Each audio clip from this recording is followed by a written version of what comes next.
అత్యున్నత ప్రాతిపదికన నిర్ణయించడం కూడా జరిగింది.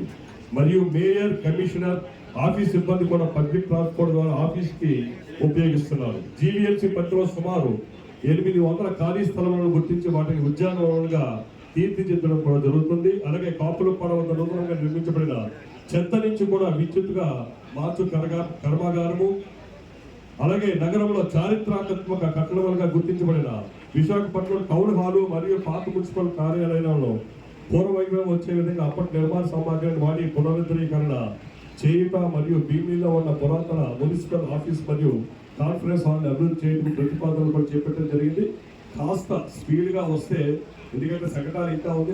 మరి ఎంతో అందంగా అలంకరించిన ఈ శకటం కొన్ని రోజుల కృషితో మన ముందుకు వస్తుంది. ఒక్కసారి జీవీఎంసీ అభివృద్ధికి భాగంగా సంకేతంగా చూపిస్తున్న ఈ శకటం మన ముందుకు వచ్చింది. ఒక్కసారి మీ అందరి కరతాళధ్వనులతో వారికి అభినందనలు తెలియజేద్దాము.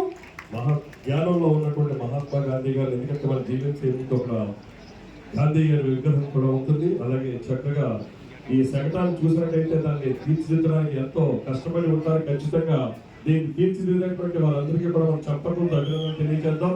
ఎందుకంటే జీవీఎంసీ నగరానికి ఎంతో సేవ చేస్తూ ఉంది కాబట్టి మీరు చూసినట్టయితే ఆ డాల్ఫిన్స్ కానీ ఒక చక్కటి ఎంతో అద్భుతంగా తీర్చిదిద్దారు దీన్ని, ఈ శకటాన్ని. విశాఖ నగర అభివృద్ధిలో